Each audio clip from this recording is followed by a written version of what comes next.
दोस्तों नमस्कार। आपका हार्दिक स्वागत है आपके अपने चैनल लीगल आई में। यह अंधकार से प्रकाश की ओर चलने की व्यवस्था का चित्रण करता है। आज हम विचार करेंगे कि भगवान ने इस सृष्टि को बनाने के बाद अपने आप को क्यों छुपा लिया।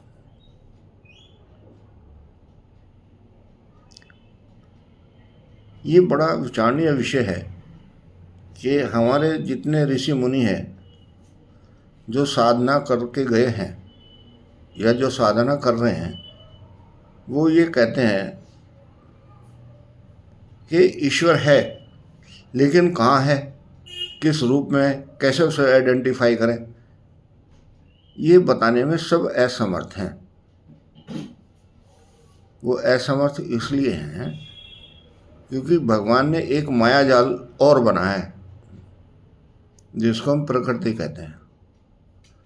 उसने अपने को भी प्रकृति के अधीन कर दिया है। इतना अपने को छुपा दिया है कि उसको ढूंढने के लिए हम चारों तरफ ढूंढते रहें, लेकिन वो मिलता नहीं है। मिलता इसलिए नहीं है क्योंकि उसने अपने को प्रकृति के अधीन ही कर दिया है। जीवन मृत्यु उनके जीवन काल में भी आई है। उन्होंने भी माता के गर्भ में जन्म लिया है। उन्हें भी इस संसार को ऐसे ही छोड़ा है जैसे साधारण आदमी छोड़ते हैं। लेकिन फर्क क्या रहा, वो सारा देत्व लेकर आए थे। जब जब आवश्यकता पड़ी अपने सॉफ्टवेयर वो चलाते रहे। हमारे अंदर क्या कमी आई कि सॉफ्टवेयर तो हमको सब दिए, लेकिन वो प्रारंभ के अनुसार दिए। कुछ उनमें से चल सकते थे जो चल रहे हैं, कुछ बंद पड़े हैं। अगर हम कुछ एक्स्ट्रा चाहते हैं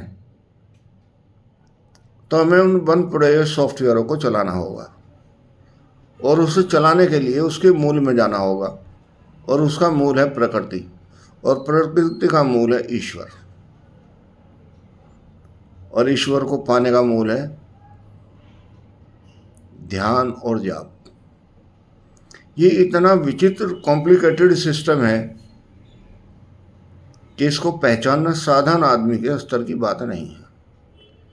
लेकिन वो जब जब शरणागत होता है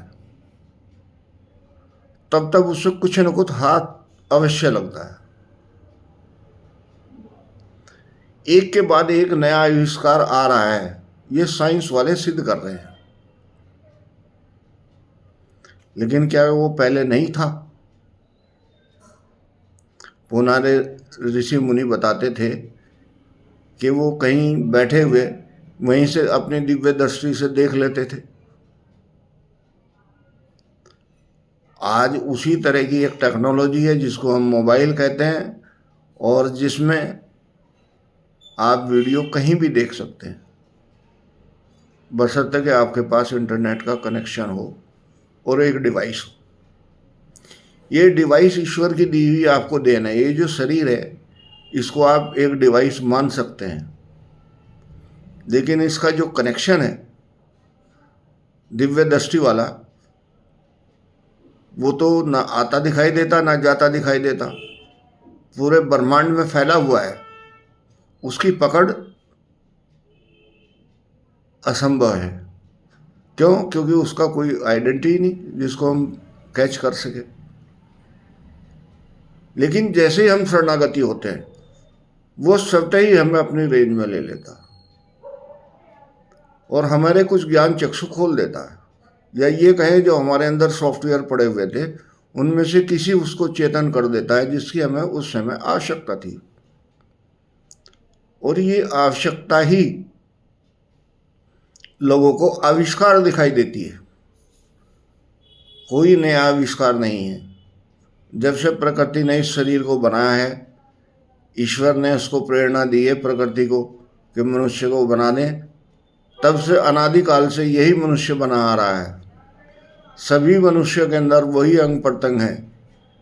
बस जब वो खराब हो जाते हैं तो दिक्कत आती है, नहीं तो वो चलते रहते हैं।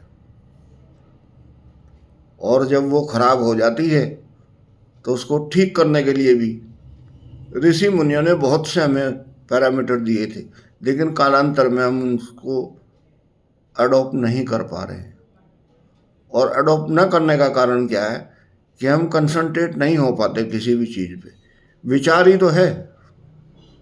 एक विचार आपको प्रफुल्लित करता है, दूसरा विचार आपको लगता है कि इसने मेरे को गाली दे दी है, आपको गुस्सा आता है। इन विचारों को समन्वित करना ही आदमी को संपूर्ण बनाना है।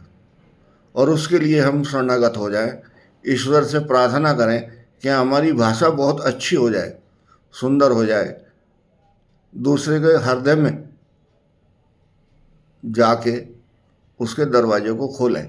और कैसे खोलें? जैसे एक एग्जाम्पल है, एक हथौड़ा और एक चाबी आपस में बात कर रहे हैं कि मेरे को इतना प्रयत्न करना पड़ता है हथौड़े को ताला खोलने के लिए कि कई बार मैं निष्फल हो जाता हूँ। और आप जो है, चाबी को कहता है कि आप जो है अंदर जाती हैं और ताला खोल देती हैं। वो कहती है मैं उसके दिल में जाती हूँ, प्रार्थना करती हूँ और ताला खुल जाता है। आप शक्ति प्रयोग करते हैं। ये जीवन शक्ति प्रयोग का नहीं है। ये जीवन तो चाबी जैसा ही बनना चाहिए कि ईश्वर के शरणागत जाए, प्रार्थना करे, ताला खोले और जिस माल की आवश्यकता है वो माल ले ले। और आदमी को 3 माल की विशेष आवश्यकता है। पहला स्वास्थ्य, दूसरा एजुकेशन और तीसरा आवश्यकता अनुसार धन धान्य। क्योंकि आवश्यकता इसलिए कि इसका कोई पैरामीटर नहीं है। इसमें घुसने के बाद आदमी की इच्छाएं डे बाय डे बढ़ती रहती है। इस पर नियंत्रण करना बहुत मुश्किल काम है। इसके लिए विचार करना पड़ेगा, ऐसा मेरा विचार है। नमस्कार।